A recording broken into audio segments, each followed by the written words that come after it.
अरे आओ आओ पायल, अंदर आओ। नहीं सरला मौसी, बहुत काम है, मैं तो आपको बस ये मिठाई देने आई थी। मिठाई? अरे वाह, पर किस खुशी में? वो अपने राहुल का रिश्ता पक्का कर दिया ना हमने। अरे वाह, कहाँ के हैं लड़की वाले? रामपुर के एक किसान है, उन्हीं की बेटी है। बहुत अच्छी बात है, चल तू मिठाई बांट ले, फिर शाम को तेरे घर आती हूँ मैं। जी अच्छा, तो चलती हूँ अब। ये है पायल, जो फिलहाल अपने देवर राहुल की शादी तय होने से बहुत खुश है। दरअसल पायल की ना तो सास थी और ना ही ससुर। परिवार में बस उसका पति प्रवेश और उसका देवर राहुल ही थे। तो वो ये सोच सोच कर खुश हो रही थी कि अब घर में एक और औरत आ जाएगी। लेकिन आगे क्या होना था, इससे तो पायल अनजान थी अभी उसी शाम। तू तो बड़ी खुश दिख रही है पायल। हाँ मौसी, बात ही खुशी की है। अब देखो ना, मैंने कभी अपने सास ससुर को नहीं देखा। मेरी शादी से कुछ साल पहले ही वो दोनों चल बसे थे, लेकिन अब तो मेरी देवरानी आ जाएगी, तो वो मेरा ख्याल रखेगी। देख पायल, ज्यादा ख्याली पुलाव मत पका। इतिहास गवाह है, जेठानी और देवरानी कभी बहनों जैसी नहीं रह सकती। वो नए जमाने की लड़की है, तो जाहिर है तुझसे तो तेज तर्रार ही होगी ना। तो एक बात समझ ले, तूने अगर जरा भी ढील दी ना, तो बस घर की डोर खिंच जाएगी तेरे हाथ से।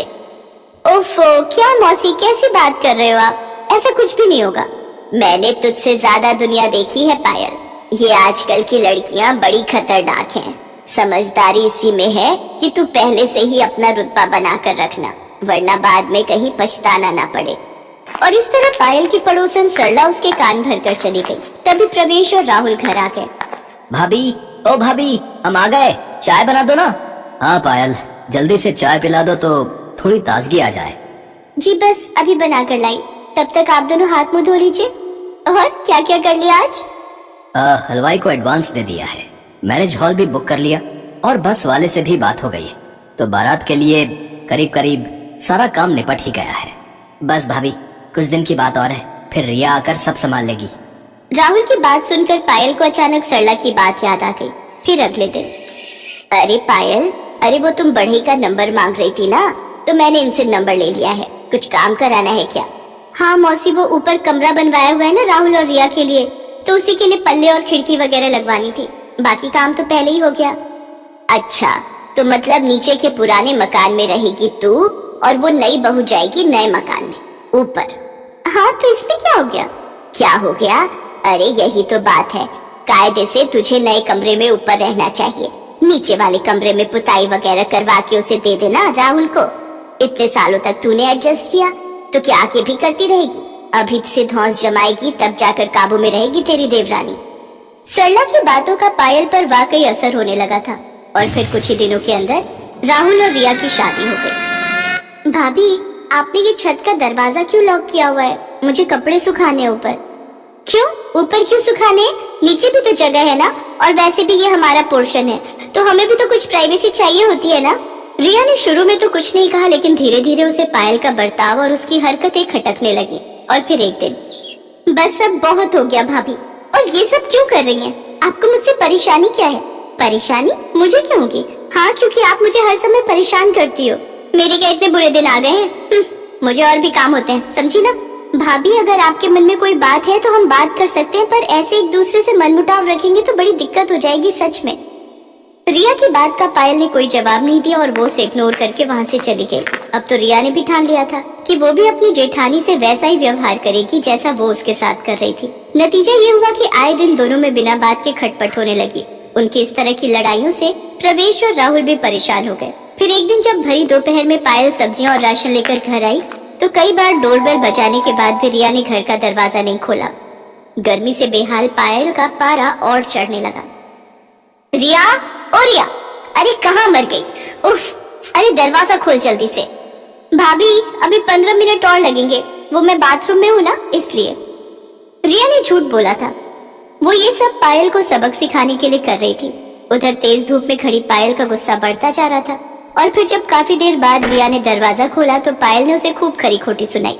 नतीजा उस दिन देवरानी जेठानी के बीच इतना झगड़ा हुआ कि दोनों ने अब एक दूसरे से बात करना ही बंद कर दिया। कई महीने ऐसे ही बीत गए, और फिर आया बारिश का मौसम। ओहो, ये बारिश कभी भी आ जाती है। उफ, मेरे कपड़े बड़ी मुश्किल से सूखे थे। तेज बारिश में रिया के सारे कपड़े भीग गए थे, और ये देखकर पायल बस हंसे जा रही थी, और ये देखकर रिया को बहुत गुस्सा आ रहा था, लेकिन उसने पायल से कुछ नहीं कहा और चुपचाप अपने भीगे कपड़े लेकर अपने कमरे में आ गई। लेकिन तभी उसे कुछ याद आया। ओहो, ऊपर जाते हुए बेलन मेरे हाथ में था, लगता है ऊपर छत पर ही छोड़ाई, जाकर लाना पड़ेगा। बस महारानी ने फिर से छत का दरवाजा न लॉक कर लिया हो। रिया फौरन वापस छत पर गई तो दरवाजा खुला हुआ था। वो जैसे ही अपना बेलन लेकर वापस मुड़ी तो उसने देखा कि पायल तेज बारिश में भीगते हुए अमरी कमरे की छत पर चढ़कर ईंटों के सहारे पन्नी लगा रही थी। अब हंसने की बारी रिया की थी और रिया ने इस मौके को जाने भी नहीं दिया। वो खूब हंसी और पायल भी खूब चिढ़ी। फिर रिया वापस नीचे आ गई, लेकिन जब कई घंटों तक बारिश नहीं रुकी और पायल के कमरे में लगातार पानी टपकता ही रहा तो रिया को पायल के लिए बुरा लगा। फिर कुछ सोचकर उसने ऊपर आकर पायल से कहा, भाभी अब बस करो, कपड़े बदल लो और नीचे आ जाओ, वरना बीमार पड़ जाओगी। मैं चाय बना देती हूँ। रिया की बात सुनकर पायल हैरान थी, लेकिन सच तो यही था कि वो भी पानी सींच कर परेशान हो चुकी थी। वो फौरन कपड़े बदल कर नीचे गई तो रिया ने उसे गर्मा गर्म चाय पकड़ा दी। दोनों साथ बैठकर चाय पी रही थी, लेकिन आपस में कुछ बोल नहीं रही थी। तभी राहुल और प्रवेश भी घर आ गए। वो दोनों रिया और पायल को एक साथ चाय पीते देख हैरान भी थे और खुश भी। दूसरी तरफ बारिश लगातार हो रही थी। नतीजा ये हुआ कि रात के वक्त पूरे मोहल्ले में बाढ़ आ गई और नीचे होने की वजह से रिया और राहुल के कमरे में रात के वक्त पानी भरने लगा। रिया, राहुल, ऊपर आ जाओ, जल्दी करो, नीचे पानी बढ़ रहा है। राहुल और रिया कुछ संकोच के साथ ऊपर चले आए। फिर पूरे 2 दिनों तक रिया और राहुल ऊपर वाले कमरे में पायल और प्रवेश के साथ ही रहे। ये पहली बार था जब रिया और पायल एक साथ रहे थे और पहली बार ही उन्हें एक दूसरे को अच्छे से जानने का मौका भी मिला था। बातों ही बातों में पता चला कि असल में सरला मौसी तो रिया को भी पायल के खिलाफ भड़का रही थी। अब जाकर पायल को अपनी गलती समझ आई। फिर एक दिन, अरे तुम दोनों एक साथ? हाँ मौसी, क्यों? नहीं नहीं, मैं तो बस ऐसे ही पूछ रही थी। ये लो मौसी, प्रसाद खाओ। हम दोनों साथ में मंदिर गए थे। सच में माता रानी ने हमारी आंखें खोल दी। सिर्फ आंखें नहीं, माता रानी ने तो हमारे कान भी खोल दिए ना भाभी।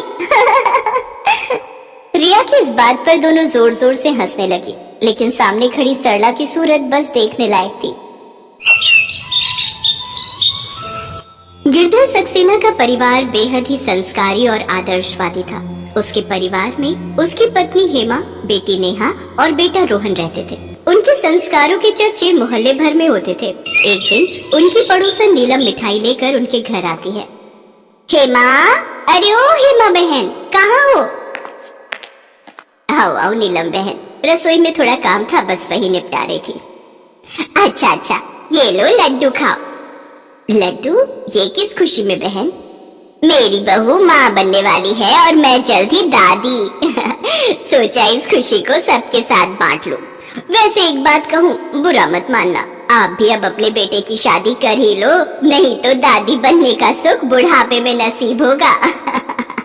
नीलम ताना देकर वहाँ से चली जाती है, लेकिन ये बात हेमा को बुरी तरह चुभ जाती है और फिर वो निकल पड़ती है अपनी बहू की खोज में। कुछ दिनों तक खोजबीन करने के बाद उसकी तलाश खत्म होती है दिव्या नाम की एक लड़की पर, जो कि ख्यालों से एक मॉडर्न लड़की होती है।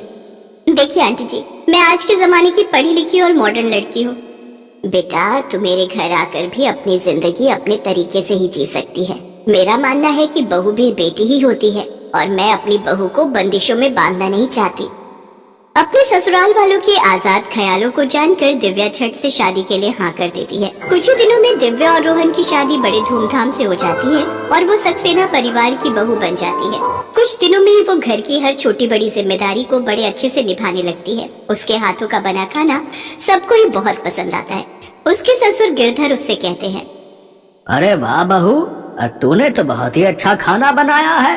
तेरे हाथों में तो अब मानो माँ अन्नपूर्णा का वास है। क्या स्वादिष्ट खाना बनाया है। और ये खीर, आहा, भाई वाह, मजा ही आ गया भाई। आहा, इतना स्वादिष्ट खाना खाकर बहुत अच्छा लग रहा है। वरना लजीजदार खाना खाए तो सदियां हो गई। टंग आ गया था रोज वही घास फूस खाकर। हाँ, मैं तो जैसे तुम्हें बेकार का खाना खिलाती थी, अब घर में तुम्हारी बहू आ गई है तो मेरी पड़ी ही किसे है। क्या यार मम्मी, तुम भी पापा की बातों का बुरा मानकर बैठ गई। आप तो जानती ही हो उनको मजाक करने की कितनी आदत है। इसी तरह सक्सेना परिवार में हंसी खुशी का माहौल बना रहता था। दिव्या भी पूरी तरह उन सबके साथ घुल मिल गई थी। एक दिन दिव्या खाना बना रही होती है कि तभी उसे चक्कर आ जाते हैं और वो जमीन पर गिर जाती है। अरे क्या हुआ बहू तुझे? रोहन देखो बेटा, बहू बेहोश हो गई है, जल्दी से डॉक्टर को फोन करके बुलाओ। हाँ माँ, मैं अभी फोन करता हूँ। रोहन जल्दी से डॉक्टर को फोन करता है। घर आकर डॉक्टर उसका चेकअप करता है तो रोहन उससे पूछता है, क्या हुआ डॉक्टर साहब, सब नॉर्मल है ना? हाँ हाँ, सब नॉर्मल है। अगर सब नॉर्मल है तो फिर ये बेहोश क्यों हो गई थी? वो इसलिए क्योंकि आप बहुत जल्द दादी बनने वाली हैं। आपकी बहू प्रेग्नेंट है। ये कहकर डॉक्टर वहाँ से चला जाता है। इसका मतलब मैं जल्दी ही बुआ बनने वाली हूँ। मुबारक हो भैया, आप पापा बनने वाले हैं। हाँ हाँ नेहा, तुझे भी बहुत बहुत बधाई होने वाली बुआ जी। और मैं बनूंगा दादा भाई। आज तो मैं सचमुच बहुत खुश हूँ। बहू तूने तो आज मुझे जमाने भर की खुशी दे दी। बता मेरी बच्ची, तुझे क्या चाहिए? अब ये होने वाली दादी तेरी सभी मांगे पूरी करेगी। बोलना तुझे क्या चाहिए? गुस्से से भरे चेहरे से दिव्या कहती है, रोहन ये सब क्या है? मैं इतनी जल्दी बच्चा नहीं चाहती। 9 महीने तक मैं उसे अपने पेट पर टांग कर नहीं घूम सकती। बहू ये तेरा पहला बच्चा है और अपने पहले बच्चे के बारे में ऐसा नहीं कहते। बहू, हम सबकी उम्मीदें इस बच्चे से जुड़ी है। तुमने देखा नहीं, इसके आने भर की खबर से ही घर में कितना खुशी वाला माहौल हो गया। तो जब ये इस दुनिया में आएगा तो कितनी खुशियां लाएगा। देखो दिव्या, ये भगवान का दिया हुआ तोहफा है और हमें इसे ठुकराना नहीं चाहिए। कई लोग इस खुशी के लिए न जाने कितनी मन्नत और कितने मंदिरों में जाते हैं, तब जाकर उनको माँ बाप बनने का सुख मिलता है। उन सब की बातें सुनने के बाद दिव्या के पास उनकी बातें मानने के अलावा और कोई उपाय नहीं था। अब सभी घर वाले उसका खूब ख्याल रखते हैं। वो उससे घर के कामकाज नहीं करवाते, उसको सारा दिन आराम करने के लिए कहते हैं। उसकी सास उसके लिए खाना लेकर उसके कमरे में जाती है। बहू ये ले तेरा नाश्ता, अब से तू अपने कमरे में ही आराम करेगी। घर का काम मैं और नेहा मिलकर देख लेंगे। तेरा तीनों वक्त का खाना तेरे कमरे में ही आ जाएगा। तुझे बार बार सीढ़ियाँ ऊपर नीचे करने की जरूरत नहीं है। लेकिन माँ जी, ऐसे तो मैं बोर हो जाऊंगी। अरे तो तुझे किसने कहा बोर होने के लिए? तेरे कमरे में टीवी है, तू देख, गीता और रामायण पढ़। यहाँ मैं बोर होने की बात बता रही हूँ और सासू माँ की मुझे बेकार बेकार के आइडिया दिए जा रही हैं। खैर मुझे क्या, मुझे तो नींद आ रही है। ऐसा करती हूँ, जल्दी से नाश्ता करके कुछ देर सो जाती हूँ। घर में सभी खुश थे। जहाँ हेमा नेहा उसे घर का एक काम नहीं करने देती थी, वहीं रोहन और उसके ससुर भी उसके खाने पीने की हर फरमाइश को पूरा करते थे। एक रोज रोहन बच्चों के पोस्टर लेकर आता है और उसे अपने पूरे रूम में लगा देता है। रोहन ये क्या है? मैंने सुना है कि माँ जिस तरह की तस्वीरें देखती है, बच्चे उसी जैसी शक्ल के होते हैं। तुम भी ना रोहन, ना जाने किन सब बातों में बिलीव करते हो। अरे बच्चा तो अपने माँ बाप की शक्ल पर ही जाएगा ना। तभी उसकी ननद भी उसके कमरे में ढेरों खिलौने लेकर आ जाती है। भाभी देखो, हमारे आने वाले नन्हे मेहमान के लिए मैं खिलौने लेकर आई हूँ। नेहा क्या जरूरत है बेकार में इतना खर्च करने की? अरे तुम लोग पहले डाउनलोड का प्रोसेस पूरा तो होने दो। ऐसे कई महीने बीतते हैं जिसके साथ बहू की प्रेगनेंसी के महीने भी बढ़ते जाते हैं, जिससे दिव्या का मन भी अपने बच्चे के लिए बदलने लगता है और वो भी उससे जुड़ाव महसूस करती है। एक रोज सभी हॉल में बैठकर कॉमेडी शो देख रहे होते हैं कि तभी दिव्या के पेट में बच्चा लात मारता है और दिव्या जोर से चिल्ला उठती है, ओए माँ! क्या हुआ दिव्या, तुम ठीक तो हो ना? हाँ, वो बच्चे ने लात मारी। भाभी लगता है उसको भी कॉमेडी शो बहुत पसंद है। सभी जोर जोर से हंसने लगते हैं। ये देख दिव्या की आंखों में खुशी के आंसू आ जाते हैं और वो रोने लगती है। क्या हुआ बहू, तू रो क्यों रही है? माँ जी आप सच कह रही थी, माँ बनने का सुख इस दुनिया का सबसे बड़ा सुख होता है। अब मैं अपने बच्चे को महसूस करने लगी हूँ और मैं अपनी इस पहली प्रेगनेंसी को अच्छे से एंजॉय करना चाहती हूँ। इसके बाद दिव्या का मन अपने बच्चे की तरफ झुक जाता है। वो घंटों अपने बच्चे से बात करती है और प्यार से अपने पेट पर हाथ सहलाकर उससे प्यार जताती है। उधर होने वाली दादी आने वाले बच्चे के लिए गर्म कपड़े बुनती है तो दादा नया पालना खरीद कर ले आते हैं। कुछ दिनों बाद दिव्या का 9वां महीना पूरा होता है। उसकी सास उसकी गोद भराई बड़े ही धूमधाम से करती है। उसकी पड़ोसन नीलम कहती है, आने वाले नन्हे मेहमान के लिए बहुत बहुत बधाई आप सभी को। अब आपका परिवार जल्द ही बढ़ने वाला है। वैसे गोद भराई का फंक्शन तो बहुत बड़ा किया है तुमने। अरे ये तो होना ही था, हमारी इकलौती बहू का पहला बच्चा जो है। सभी लोग बड़े ही धूमधाम से इस फंक्शन को एंजॉय करते हैं। रोहन अब मुझसे बर्दाश्त नहीं हो रहा। इस बच्चे को बोलो ना जल्दी से बाहर आ जाए। मैं इसे अपनी बाहों में लेने के लिए तड़प रही हूँ। क्या यार दिव्या, अब तुम कोई पिज्जा डिलीवरी वाली तो हो नहीं जो झट से बच्चा बाहर आ जाएगा। अरे बाबा, हर चीज का समय होता है और वो अपने टाइम पर ही बाहर आएगा। अगले दिन उसकी सास उसके लिए एक गिलास दूध में 2 बड़े चम्मच घी डालकर पीने को देती है। ये ले बहू, इसे पी, इससे तुझे खूब ताकत मिलेगी और बच्चे की भी डिलीवरी नॉर्मल हो जाएगी। उस दूध को पीते ही दिव्या के पेट में दर्द शुरू हो जाता है और उसे लेबर पेन स्टार्ट हो जाता है। सभी उसे जल्दी से हॉस्पिटल लेकर पहुंचते हैं, जहां वो सुंदर सी लड़की को जन्म देती है। एकदम चांद की तरह खूबसूरत है मेरी पोती। अब मैं इससे खूब लाड लड़ाऊंगी। और मैं तो इसके लिए घोड़ा बनकर इसे पूरे घर में घुमाऊंगा, जैसे बचपन में इसके बाप को झुलाया है। फिर दिव्या उसे अपनी गोद में लेती है तो वो ममता से भर जाती है। Welcome my angel. मम्मा आपको अपनी गोद में लेने के लिए कितना तरस रही थी। देखो देखो तो तुम्हारे पापा, दादी, बुआ और दादा सभी कितने खुश हैं। पापा तो सबसे ज्यादा खुश हैं अपनी परी को पाकर। अब देखना, पापा आपकी हर छोटी बड़ी खुशी को पूरा करेंगे और आपको बहुत प्यार करेंगे। 2 दिन बाद दिव्या अपने बच्चे के साथ घर में प्रवेश करती है तो उसकी सास उनका स्वागत आरती के साथ करती है। इस तरह बहू का पहला बच्चा घर आंगन को रोशन कर देता है और वो पूरी तरह दिव्या की सोच को भी बदल कर रख देता है। नन्ही सी परी के आने से सारा घर चहक उठता है।